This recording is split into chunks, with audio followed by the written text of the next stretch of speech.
പരിശുദ്ധ പരമദ്വീപികാരുണ്യത്തിന് എന്നേരവും ആരാധനയും സ്തുതിയും പോഴ്ചയുണ്ടായിരിക്കട്ടെ. പരിശുദ്ധ പരമദ്വീപികാരുണ്യത്തിന് എന്നേരവും ആരാധനയും സ്തുതിയും പോഴ്ചയുണ്ടായിരിക്കട്ടെ. പരിശുദ്ധ പരമദ്വീപികാരുണ്യത്തിന് എന്നേരവും ആരാധനയും സ്തുതിയും പോഴ്ചയും ഉണ്ടായിരിക്കട്ടെ. ഇന്ന് ഈ പ്രഭാതത്തിൽ വളരെ പ്രധാനപ്പെട്ട ഒരു ഈശോയുടെ സ്നേഹ സന്ദേശം നമുക്ക് ഹൃദയപൂർവ്വം ശ്രവിക്കാം. മത്തായിയുടെ സുവിശേഷത്തിലും മർക്കോസിൻ്റെ സുവിശേഷത്തിലും ലൂക്കായുടെ സുവിശേഷത്തിലും നമ്മളെപ്പോഴും കാണുന്ന ഒരു കാര്യമാണ്. ഉള്ളവന് കൂടുതൽ നൽകപ്പെടും, അവന് സമൃദ്ധിയുണ്ടാകും, ഇല്ലാത്തവനിൽ നിന്നും ഉള്ളതുകൂടി എടുത്തു കളയും.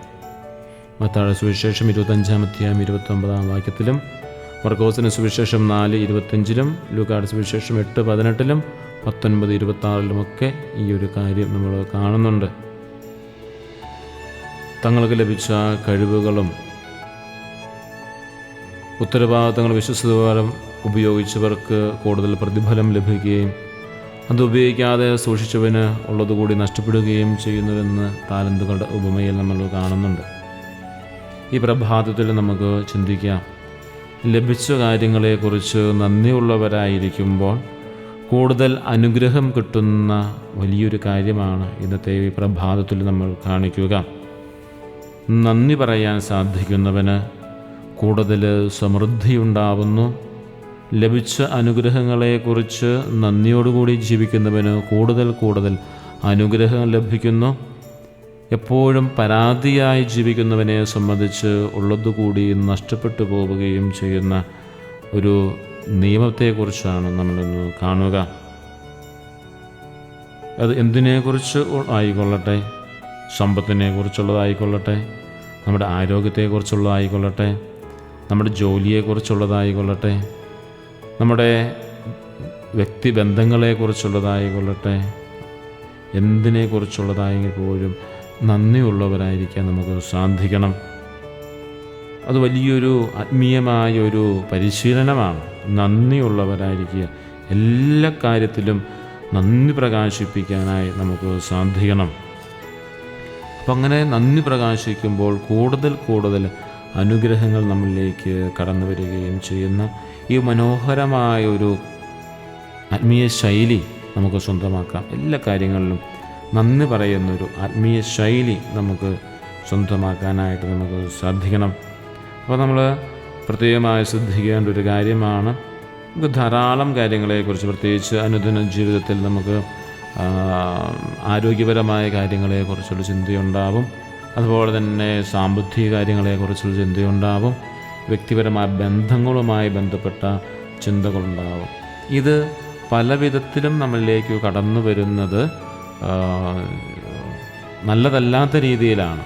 പലപ്പോഴും നമ്മൾ ആരോഗ്യത്തെക്കുറിച്ച് പറയുക, എപ്പോഴും രോഗിയാണെന്ന് പറയും. ആരോഗ്യം മോശമാണ് എന്ന് പറഞ്ഞാൽ അത് പറയുന്നതിന് പകരം നമ്മളെപ്പോഴും പറയുക, ഞാൻ രോഗിയായി തീർന്നിരിക്കുന്നു. തമ്പുരാൻ എത്രയോ ആരോഗ്യത്തിൻ്റെ കാര്യങ്ങൾ നമുക്ക് നൽകിയിട്ടുണ്ട്. നല്ല കാഴ്ച നൽകിയിരിക്കുന്നു, നല്ല കേൾവിശുദ്ധി നൽകിയിരിക്കുന്നു, നമുക്ക് നടക്കാനുള്ള കഴിവ് നൽകിയിരിക്കുന്നു വെച്ചിരിക്കുക. അങ്ങനെ എന്തെങ്കിലും ഒരു വയറുവേദനയോ ഒരു തലവേദനയോ അല്ലെങ്കിൽ എന്തെങ്കിലും ചെറിയൊരു പനിയോ ജലദോഷമോ പിടിക്കുമ്പോൾ പിന്നെ നമ്മളതിനെക്കുറിച്ച് പരാതിയായി മാറുകയാണ്. പക്ഷേ എത്രയോ ആരോഗ്യം തമ്പുരാൻ നൽകിയിട്ടുണ്ട്. ആ തന്ന ആരോഗ്യത്തെ ഓർത്ത് നമുക്ക് നന്ദി പറയാനായിട്ട് സാധിക്കണം. നമ്മൾ ഒരു നേരത്തെ ഭക്ഷണം കഴിക്കുമ്പോൾ അതിനെ രുചിയൊന്ന് മാറിപ്പോയെന്നോർത്തോ നമ്മൾ പലപ്പോഴും വഴക്കുണ്ടാക്കാറുണ്ട്, പരാതി പറയാറുണ്ട്. പക്ഷേ സമൃദ്ധമായിട്ട് ആ ഭക്ഷണം കഴിക്കാനായിട്ട്, ഇച്ചിരി ഉപ്പ് കൂടിയാൽ പോലും അത് കഴിക്കാനായിട്ട് നമുക്ക് ലഭിച്ചല്ലോ, അതുപോലും ലഭിക്കാത്ത എത്ര പേരുണ്ട്. ആ ലഭിച്ചതിനെ ഓർത്ത് നമുക്ക് നന്ദി പറയാനായിട്ട് പലപ്പോഴും സാധിക്കില്ല. ചിലർ കറണ്ട് ബില്ല് കൂടുമ്പോഴത്തേക്കും പരാതി പറയും. പക്ഷേ ആ ഇലക്ട്രിസിറ്റി എനിക്ക് ലഭിച്ചതിനെക്കുറിച്ചും ആ ഇലക്ട്രിസിറ്റി ഉപയോഗിച്ചുകൊണ്ട് എൻ്റെ ദൈനംദിന ജീവിതത്തിൽ കമ്പ്യൂട്ടർ പ്രവർത്തിപ്പിക്കുന്നത്, വാഷിംഗ് മെഷീൻ പ്രവർത്തിപ്പിക്കുന്നത്, തേപ്പ് പെട്ടി അയൺ ബോക്സ് പ്രവർത്തിപ്പിക്കുന്നത്, ഫാൻ പ്രവർത്തിക്കുന്നത്, ലൈറ്റ് എത്രയോ അനുഗ്രഹങ്ങൾ അതിൻ്റെ പുറകിൽ കിട്ടുന്നുണ്ട്. അതിനെക്കുറിച്ച് നമ്മൾ ചിന്തിക്കുന്നില്ല. കറണ്ട് ബില്ല് കൂടി കഴിയുമ്പോൾ നമ്മൾ ഭയങ്കരമായിട്ട് അസ്വസ്ഥരാകുകയും ചെയ്യും. ഇതാണ് നമ്മളെപ്പോഴും പരാതി കൊണ്ട് നമ്മൾ പലപ്പോഴും നമ്മൾ നിർധനരായിത്തീരുകയാണ്. അല്ലെങ്കിൽ വീണ്ടും നമ്മൾ പരാതി പറഞ്ഞ് കൂടുതൽ കിട്ടേണ്ട അനുഗ്രഹങ്ങളെ നമ്മൾ നഷ്ടപ്പെടുത്തി കളയുകയാണ്. ഉള്ളതിൽ നമുക്ക് സന്തോഷിക്കാൻ സാധിച്ചാൽ കൂടുതൽ അനുഗ്രഹങ്ങൾ നമ്മളിലേക്ക് വരുന്ന മനോഹരമായൊരു ആത്മീയ ചിന്തയാണ് ഇന്ന് ഈ പ്രഭാതത്തിൽ നമ്മൾ പ്രത്യേകമായി കാണുക. തമ്പുരാൻ്റെ വലിയ അനുഗ്രഹങ്ങൾ നമുക്ക് ലഭിക്കും. നമുക്ക് ഒരു നേരത്തെ ഭക്ഷണം കഴിച്ചു, ഒരു ഹോട്ടലിൽ പോയി നല്ല ഭക്ഷണം കഴിച്ചു, ആ ബില്ല് കാണുമ്പോൾ നമ്മൾ പരാതി പറയുകയല്ല ചെയ്യേണ്ടത്, മറിച്ച് നമ്മൾ ചെയ്യേണ്ടത് അത് നല്ലൊരു ഭക്ഷണം കഴിക്കാനായിട്ട് നമുക്ക് സാധിച്ചു. അവിടെ നിന്ന് അവർ നമുക്ക് നൽകിയ സർവീസ്, അവിടെ നിന്ന് അവർ നമുക്ക് നൽകിയ പാകം ചെയ്ത് നല്ല ഫുഡ്, ഇതിനെക്കുറിച്ച് നമുക്ക് നന്ദിയുള്ളവരായിരിക്കാൻ സാധിക്കണം. ഒരു നന്ദി, ആ ബില്ല് തരുന്ന വ്യക്തിയുടെ മുഖത്ത് നോക്കി നന്ദിയുണ്ട് കേട്ടോ എന്ന് ഒരു ചെറു പുഞ്ചിരിയോടെ പറയാനായിട്ട് നമുക്ക് സാധിക്കുന്നുണ്ടോ? വീണ്ടും നമ്മുടെ കുടുംബത്തിലേക്കൊന്ന് കടന്നു വന്നേ. നമ്മുടെ അമ്മ നമുക്ക് വീട്ടിൽ ഭക്ഷണം പാകം ചെയ്ത് തരുന്നുണ്ട്. അത് രാവിലെ എഴുന്നേറ്റ് ഭക്ഷണം പാകം ചെയ്ത് നമ്മൾ പലരും കാണുന്നു പോലുമില്ല. ഒരമ്മ രാവിലെ എഴുന്നേറ്റ് അടുക്കളയിൽ കയറി പാത്രമെല്ലാം എടുത്ത് വൃത്തിയാക്കി അന്നത്തേക്കുള്ള അരി വെക്കുന്നു, രാവിലത്തെ ബ്രേക്ക്ഫാസ്റ്റ് ഉണ്ടാക്കുന്നു. അതിന് സമയത്ത് കോഴികളുണ്ടെങ്കിൽ കോഴിയെ നോക്കാൻ പോകുന്നു, പട്ടിക്ക് ഉണ്ടെങ്കിൽ അതുങ്ങളെ അയച്ചു വിടാൻ പോകുന്നു. എത്രമാത്രം ഒരമ്മ രാവിലെ എഴുന്നേറ്റ് എത്രമാത്രം ചെയ്യുന്നുണ്ട്. പക്ഷേ നമ്മൾ രാവിലെ ബ്രേക്ക്ഫാസ്റ്റ് കഴിക്കുന്ന സമയത്ത് നമുക്ക് ആ നന്ദിയുണ്ടോ? ചിലപ്പം ഞാൻ ഉദ്ദേശിച്ച സാധനമല്ല കിട്ടിയത് എന്നതിൻ്റെ പേരിൽ പലപ്പോഴും നമ്മൾ അസ്വസ്ഥരാകാറില്ലേ? അമ്മ എത്രമാത്രം ഉറക്കം വളച്ചിരുന്ന് രാത്രി ഒരുപക്ഷെ എല്ലാവരും ഉറങ്ങിയതിന് ശേഷമായിരിക്കും അമ്മ ഉറങ്ങുക, നമ്മൾ കഴിച്ച പാത്രമെല്ലാം കഴുകി വെച്ച് അങ്ങനെ ചെയ്യുന്ന ഒരു ക്രമം, അത് എന്തുകൊണ്ട് നമുക്ക് അമ്മയെ ഒരു ഭക്ഷണം കഴിക്കുന്ന സമയത്ത് നന്ദിയോടെ ഓർക്കാനായിട്ട് സാധിക്കാതെ പോകുന്നത് എന്തുകൊണ്ടാണ്? പലപ്പോഴും നമുക്കത് സാധിക്കുന്നില്ല എന്നുള്ളതാണ്. കുട്ടികളായിരിക്കുമ്പോൾ നമുക്കെപ്പോഴും നന്ദിയുള്ളവരായിരിക്കും സാധിക്കുക. അത് മുതിർന്നവരായാൽ പോലും നമുക്ക് ആ ഒരു നന്ദിയുടെ ഒരു ക്രമം നമ്മുടെ ജീവിതത്തിൽ പലപ്പോഴും ഇല്ലാതെ പോകുന്നുണ്ട്. അപ്പം അതുകൊണ്ട് ഇന്നത്തെ ഒരു ആത്മീയ ചിന്ത എന്ന് പറയുന്നത് ഇതാണ്. എല്ലാ കാര്യങ്ങൾക്കും നമുക്ക് നന്ദി പറയാനായിട്ട് സാധിക്കണം. നമ്മുടെ അനുദിന ജീവിതത്തിൽ നമുക്ക് രാവിലെ എഴുന്നേൽക്കുമ്പോൾ തന്നെ ഒരു നന്ദി പറയാനായി സാധിക്കണം. ഇന്നേ ദിവസം എനിക്ക് എഴുന്നേറ്റ് വരാനായി സാധിച്ചത്, അതാണ് ഏറ്റവും വലിയൊരു ചിന്ത എന്ന് പറയുന്നത്. ഇന്ന് ഈശോ നമ്മുടെ ഈ പ്രഭാതത്തിൽ ഈ ദീപികാരുടെ ആരാധന ആയിരിക്കുമ്പോഴത്തേക്കും, ദീപികാരുടെ ആരാധന മുമ്പിലായിരിക്കുമ്പോൾ നമുക്ക് എപ്പോഴും ചിന്തിക്കാൻ പറ്റുന്ന മനോഹരമായ ചിന്ത അത് തന്നെയാണല്ലോ. ഇന്ന് ഈ പ്രഭാത ദീപികാരത്തിന് മുമ്പിൽ വന്നിരിക്കാൻ സാധിച്ചത് എത്ര അനുഗ്രഹമാണ്. അത് നമുക്ക് നന്ദി പറയാനായിട്ട് സാധിക്കും. ആ ഒറ്റ കാര്യം മാത്രമേ നമുക്ക് നന്ദി പറയാനായിട്ട്. അതുപോലെ ഒത്തിരി പേര് ആഗ്രഹിച്ചിട്ടുണ്ട് ദീപികാരുടെ ആരാധന മുമ്പിൽ വന്നിരുന്ന് പ്രാർത്ഥിക്കാനായിട്ട്. പലർക്കും സാധിച്ചിട്ടില്ല. ജോലി തിരക്കമാണ് അവർക്ക് സാധിച്ചിട്ടില്ല, അല്ലെങ്കിൽ അവരുടെ ജീവിത പ്രാരാബ്ധം കാരണം സാധിച്ചിട്ടില്ല. അപ്പം നമുക്കത് സാധിക്കുന്നുണ്ട്. അപ്പോൾ അതിന് നമ്മൾ നന്ദി പറയാനായിട്ട് നമുക്ക് സാധിക്കണം. അതുപോലെ ജീവിതത്തിൽ ഓരോ നിമിഷങ്ങളും എടുത്തു വെച്ചാൽ നമുക്ക് നന്ദി പറയാനായിട്ട് എത്രയോ കാര്യങ്ങളുണ്ട്. ഈ നന്ദി പറയുന്നത് ഒരു സമ്പാദ്യം തന്നെയാണ്. എന്തിനും നമുക്കൊരു നന്ദി പറയാനായിട്ട് നമുക്ക് സാധിക്കുമ്പോൾ നമ്മളിലേക്ക് കൂടുതൽ ദൈവാനുഗ്രഹം. എന്തിനെക്കുറിച്ചാണ് നമ്മൾ നന്ദി പറയുന്നത്?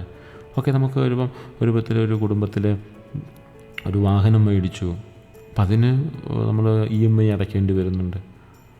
അപ്പം അതിന് ഒരു മാസം ആകുമ്പോഴത്തേക്ക് നമുക്കതൊരു പക്ഷേ അടയ്ക്കാൻ സാധിക്കാതെ വരുന്നുണ്ട്. നമുക്ക് പലപ്പോഴും നമ്മൾ ആ സമയത്ത് അസ്വസ്ഥരാവുകയാണ് ചെയ്യുന്നത്. അതിനേക്കാൾ ഉപരിയായിട്ട് ആ അസ്വസ്ഥതയേക്കാൾ ഉപരി നമുക്ക് ആ വാഹനം ഉപയോഗിക്കാനായിട്ട് അനുഗ്രഹം തന്ന തമ്പുരാനെ ഓർത്ത് നമുക്ക് നന്ദി പറയാനായിട്ട് സാധിച്ചാൽ അതിനുള്ള വഴികളെല്ലാം തെളിഞ്ഞ് കിട്ടിക്കോളും. ഒരു വീട് വെച്ചു, ഒരു ഹൗസിംഗ് ലോണുണ്ട്. അപ്പോൾ നമുക്ക് ആ വീട്ടിൽ സുരക്ഷിതമായി കിടന്നുറങ്ങാൻ സാധിക്കുന്ന ഒരു മനോഹരമായ ആ അവസ്ഥയെക്കുറിച്ച് സുരക്ഷിതമായി കിടക്കാൻ പറ്റുന്ന അതിനൊരു തമ്പുരാൻ നന്ദി പറയാനായിട്ട് നമുക്ക് പലപ്പോഴും സാധിക്കണം.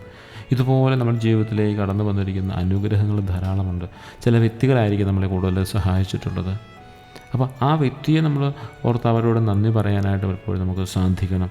പലപ്പോഴും സഹായം കൈപ്പറ്റി കഴിയുമ്പോൾ പിന്നെ അവർ നമ്മൾ വിട്ടുകളയും, അവരെക്കുറിച്ച് മോശമായിട്ട് സംസാരിക്കും, അവരുമായിട്ടുള്ള ബന്ധം തന്നെ വിട്ടുകളയും, അവരെ നമ്മുടെ ജീവിതത്തിൽ നിന്ന് പരിപൂർണമായിട്ട് നമ്മൾ മാറ്റി നിർത്തും. അങ്ങനെ സംഭവിക്കുമ്പോൾ പലപ്പോഴും ഇതെല്ലാം ഈ നന്ദിയുടെ ഒരു ഭാഗം നമ്മൾ നഷ്ടപ്പെട്ടു പോകുമ്പോൾ നമ്മളിലേക്ക് വരേണ്ട ദൈവാനുഗ്രഹങ്ങൾ മുഴുവൻ നഷ്ടപ്പെട്ടു പോകും. നമ്മൾ വിശുദ്ധ സുവിശേഷത്തിൽ തന്നെ കാണുന്നുണ്ടല്ലോ, 10 പേര് സുഖപ്പെട്ടു, 9 പേരും തിരിച്ചു വന്നില്ല, ഒരുവൻ മാത്രമാണ് തിരിച്ചു വന്നത്. ഈ നന്ദിയുടെ ഒരു ക്രമം ഈശോ പഠിപ്പിക്കുന്നുണ്ട് നമ്മെ എപ്പോഴും. ഈശോ എപ്പോഴും പറയുന്നൊരു കാര്യം ഇതാണ്, ഈ നിസ്സംഗത, ഒരു നന്ദിഹീനത, അതാണ് ഈശോ ഏറ്റവും കൂടുതൽ വേദനിപ്പിക്കുന്നതെന്ന് കഴിഞ്ഞ ദിവസം നമ്മൾ ധ്യാനിച്ച കാര്യമാണ്. അപ്പോൾ നമുക്ക് നന്ദിയുള്ളവരായിരിക്കാം. നമുക്ക് ലഭിച്ച അനുഗ്രഹങ്ങളെ ഓർത്ത് കഷ്ടപ്പാടുകളും വേദനകളും ഒക്കെ നമ്മുടെ ജീവിതത്തിലുണ്ടാവും. എങ്കിലും നന്ദിയുള്ളവരായിരിക്കാനായിട്ട് നമുക്കൊന്ന് ശ്രമിക്കാം. ഈ എല്ലാ കാര്യത്തെക്കുറിച്ച് നമുക്ക് നന്ദി പറയാം. നമുക്ക് സംസാരിക്കാൻ സാധിക്കുന്നുണ്ട്, കേൾക്കാൻ സാധിക്കുന്നുണ്ട്, നോക്കി പ്രാർത്ഥിക്കാൻ പോലും സാധിക്കുന്നത് എത്ര വലിയ അനുഗ്രഹമാണ്.